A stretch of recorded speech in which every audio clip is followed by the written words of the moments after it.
Yo patrons, this is Johannes from Noisebot, and today I'm presenting the Soothe Killer Hiss, and it looks like this. Yeah, I know it's a bit of a clickbaity headline, but it's kind of true. Hiss does some things that Soothe just can't do, and I'm gonna show you that. Hiss started with me getting a mix for mastering, and the sibilants in the mix had an issue where a thing that I often feel that I want to do is to separate the resonances from the noise component of the signal, or the tonal and noise component. RX have a thing like that, like a module in RX, which can do that, kind of. And sometimes I use that for this, but it's tedious to sit and find every sibilance and treat them separately. So I wanted something that you can actually use in real time. So that's how I come up with the idea about Hiss. So Hiss does this, and it also does another thing which is really cool. When I started work with this, I realized that sometimes I just want to work with one resonance. Try to do that in Soothe. You can set the filters really steep, but it will still take things. You can't just limit it to work with one resonance or 3 or 4. In Hiss, you can set it to work with the highest up to the 20 highest resonances. So you can choose the amount for yourself, which is really great. So we're going to show you that here. Let's go to this screen, and we bypass Hiss, and I'm going to play a little snippet of a song which has sibilants, and have a look at the spectrum here so we can have a look at the frequencies.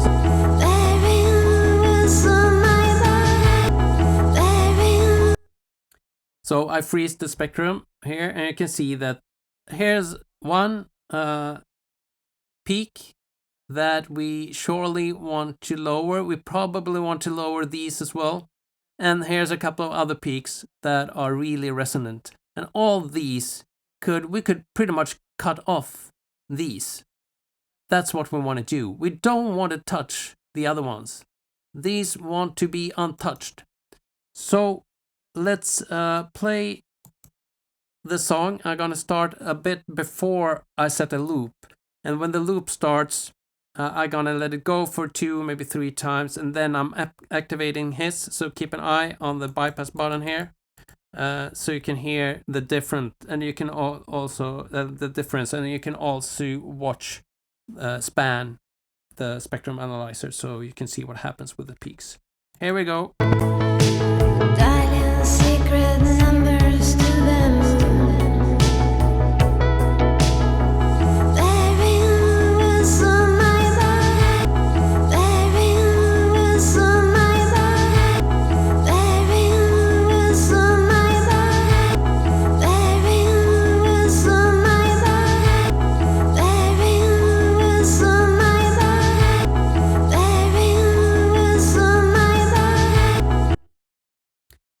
With Hiss, I can go in, just cut away those resonances, keep the rest, and I can even boost the noise component, which I actually do here by 4 decibels. So I'm boosting the noise component, which means that I can make up for everything that gets removed when it comes to resonances. I can make that up with boosting the noise. Sometimes you want to reduce both, sometimes you want to increase the resonances, remove the noise, and vice versa, so you get the best result. And Soothe just can't do that. So there's another issue with Soothe, and actually let me show you that. Here's Soothe, and I tried to set it up to work with really narrow resonances. But the thing is, why I never use Soothe for this is because there's no gate. Maybe there is in Soothe 3. I must admit that I haven't tried Soothe 3 yet. People say that's better and more transparent, but I don't know if they have a gate in it, so you can set it up so just work on the specific places. Okay, here now, so Soothe is activated, but I haven't started to raise the depth knob yet, so it doesn't do anything. So we play a couple of bars here, and we'll try to dial in something that gets rid of this sibilance issue. Dialing secret numbers to the moon. Bearing was on my back. Bearing was on my back. Bearing was on my back. Bearing was on my back. Bearing was on my back. Bearing was on my back. Okay, let's say that this handles it pretty good, but it's about the same sound as I got with his. So that okay, I guess. Okay, let's listen to the delta. I will play a bit before the sibilance.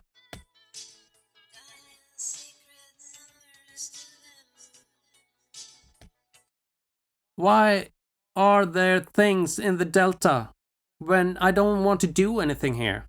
The plugin is not supposed to suppress anything here. So that means Soothe is not good when it comes to suppressing sibilance, because you just want to treat the sibilance. You don't want to treat the whole track, which you actually do when you load up Soothe. Everything gets processed all the time, which is just crazy. If you do the same part with his and listen to the delta,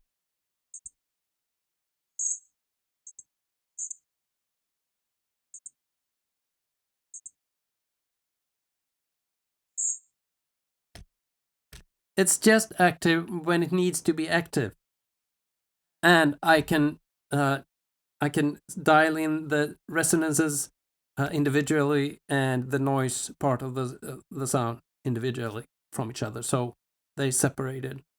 So that's why I don't like Soothe for this. I like Soothe for spectral compression. So you set it really broad, and that's cool.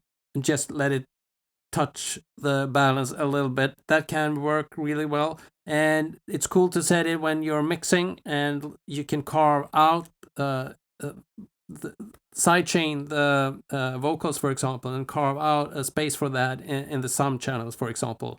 That's amazing. That's where Soothe really shines. But for that thing they are actually selling Soothe for, which is treating resonances, it's not good for that. I'm sorry, I don't think it's good for that. I prefer dynamic EQ before I load up Soothe. I prefer hiss way before I load up Soothe. So there you have it. All right. I think that is my presentation of his, what it does. So we're gonna go into kind of part 2 of this to talk about how you dial in his, the different settings, what they do, and some other crazy things that you can use it for. If you think this is enough for you right now, download the demo or download the full version if you're a paying patron and start to play with it. It's fun. Otherwise, stay around and I will have a kind of a walkthrough of the plugin. So let's do that. Let's have the logo. Part 2. All right, here we go.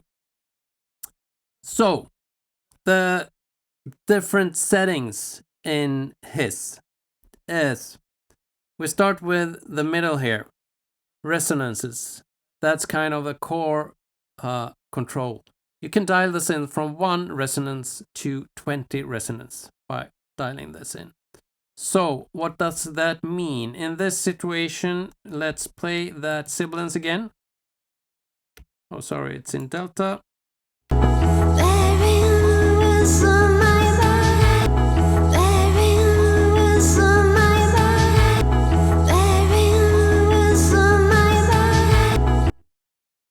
You can see on the spectrum how if I treat just 1 resonance, I don't really treat the issue because there's a lot of resonances in this sibilance.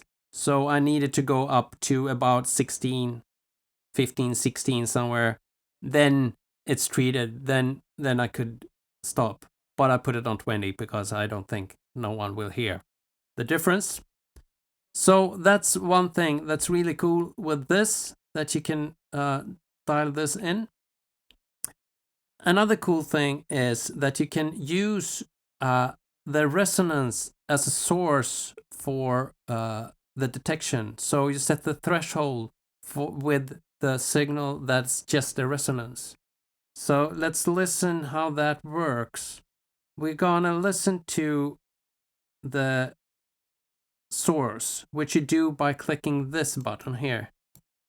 This will make you that makes it you able to listen to just the source. In this case, we have chosen resonance as the source, so we listen to the resonances, and we're going to start with one resonance.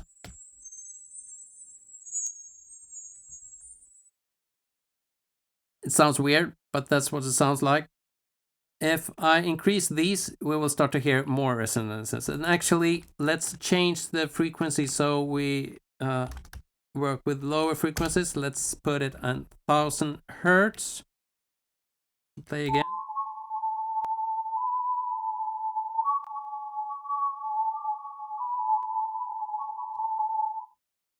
What you're hearing now is the most prominent frequency that's in 1000 hertz and up to a half octave within 1000 hertz and a half octave is what's scanning. So you hear kind of a whistling sound, and that is the strongest resonance. Let's start to raise the resonances as we play the same snippet here.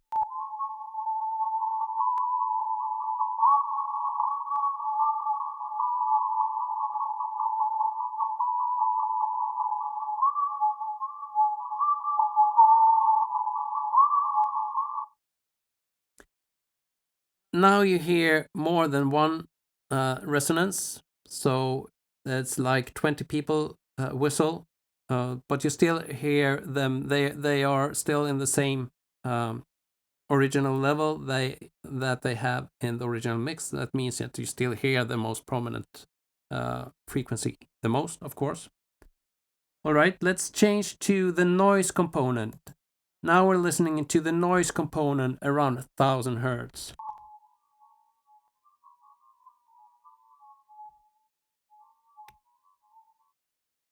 You can hear it's not a lot of things that consider noise right there. The thing is with the noise component is that it scans the signal for everything that can be considered as noise and separates that. Then it removes the things that we consider resonances. And we do that because we want everything to line up so that they know when you combine everything at the end of this process. That means that the noise will change with the amount of resonances that we set with the resonance knob. So I'm going to change the resonances, even though we listen to the noise component. I'm going to change the number of resonances so you can hear the noise changing.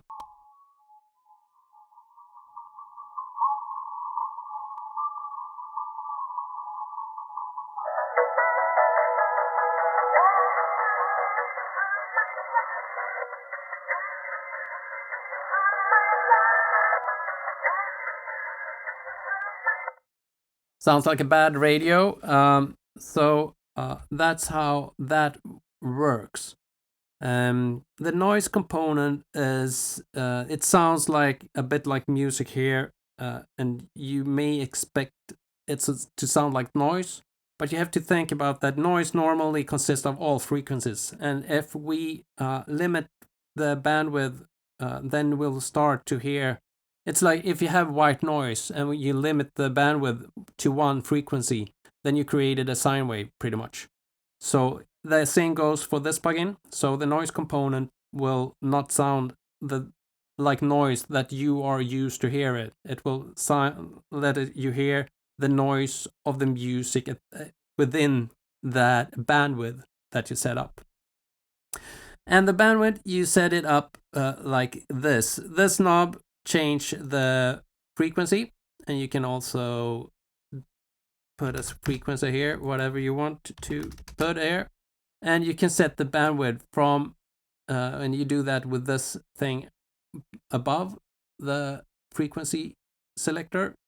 When it's the smallest, then it's half an octave in width, and this is 5 octaves. So this is pretty much, you can listen to that.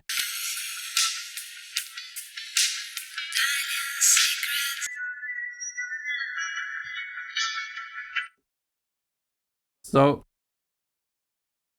it can go pretty broad, but not the whole spectrum. I choose to limit it to 5 octaves as most. I mean, it's a plugin that is supposed to work with really narrow places, issues in a specific place. So you probably stay at maybe half or maybe 1 octave or something like that. So you work with the narrow.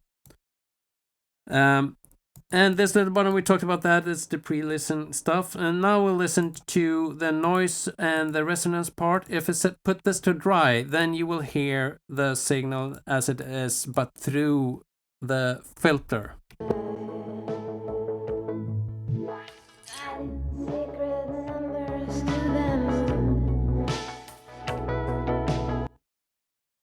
Pretty nice sounding filter, but a pretty normal filter as well. So that is the dry signal, but it's filter. The rest here is, I never used that as the source really, but it's everything that's not considered a resonance or noise, but I never used that for anything. But maybe you find a use for that. I left it in there. One thing you can see with the levels here, because there are meters below here. If I play a section here,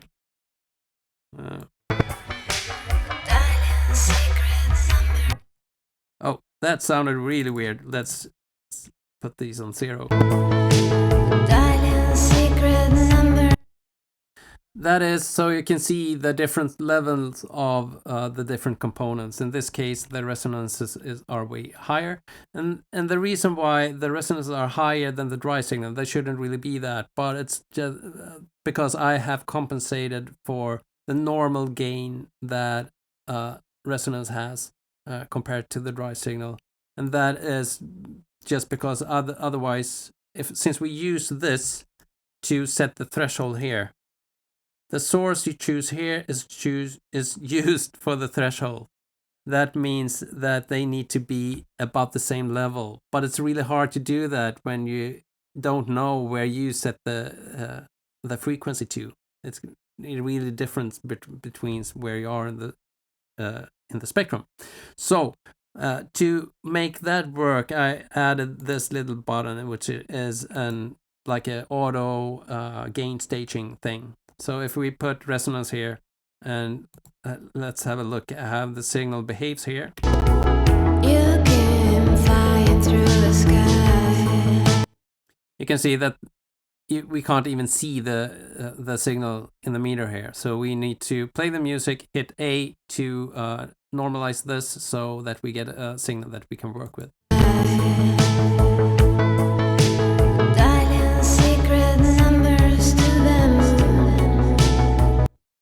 And the same goes if we change to dry.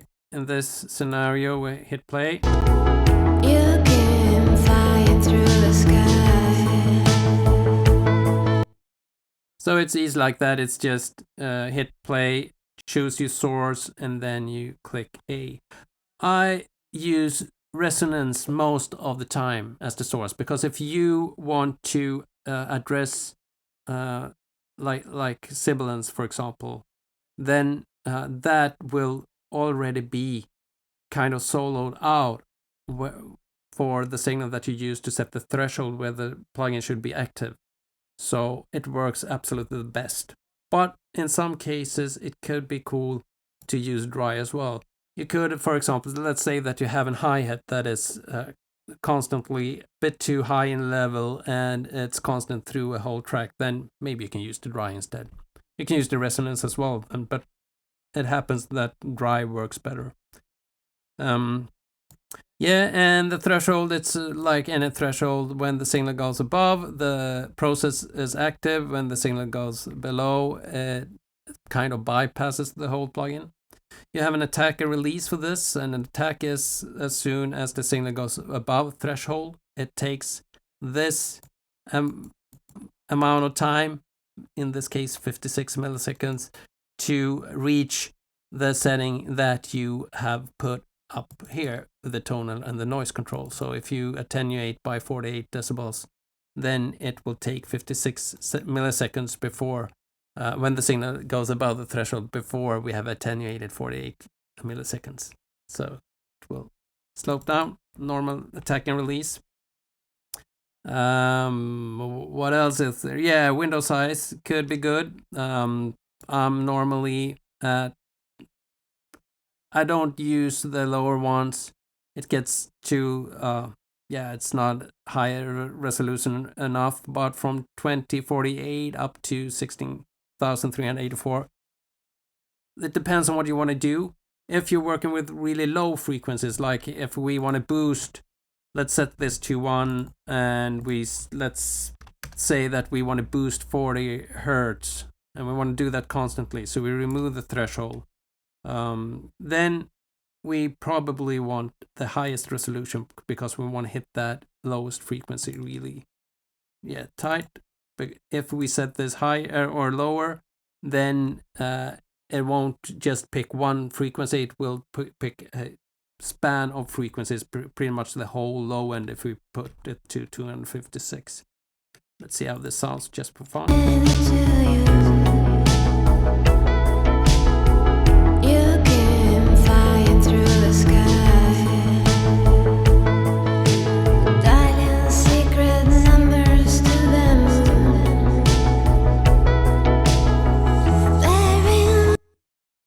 Cool, fun to work with. It could be, normally you usually say that the higher up in frequency you go, the less size of a window you need, because you don't need the same resolution for high frequencies, because you can't really hear if it's 7,500 or 7,501. You don't hear that difference, but you can hear the difference between maybe 20 and 30 hertz. So that's why you don't need the same resolution. But I found that when you go really high, it gets more transparent if you set this to a really high window size. It just sounds better, because you just hit the frequencies that you really want to work with. You skip the rest. And so it's a tip. Normally, if it's harshness, when you work with something like 3,500, 4,000 hertz, somewhere where normally it's the harshness live, then you probably can set it to 4096. That's good enough. But yeah, you just try to change that. Sometimes you get surprised which setting works the best. So that's the window size. And the correlation, that is a pretty cool thing. It has to do with the left and right channel. So if you set it to single, it will handle the left and the right channel completely different. That is scanning for the highest resonance in both left and right, and apply it independently between the channels. While on shared, the scanning for which frequencies is the highest will be the same, but how they are processed will still be individually. So if you listen in the delta, you will hear stereo information even if you use shared. So that's what correlation is, and dry wet is dry wet. It's no weird thing. So I think the main thing to remember is that the source sets which signal you let the threshold control. So when you pick a signal here, that gets sent to this, where it should be active or not. And that is kind of the trick with hiss. So that's cool. what else is there? The manual isn't really finished yet. I'm still working on it. So keep on clicking on here and you will see that there are sections popping up every time you click there. It probably is something new. Otherwise, have fun with this. I can tell you that you will feel that this is a plugin that you missed your whole life, but you just didn't know it. That's what I feel. It's kind of, yeah, it's on everything right now. Yeah. It's a great plugin, and I hope you have a great evening, and I see you with the next thing I come up with. Bye bye.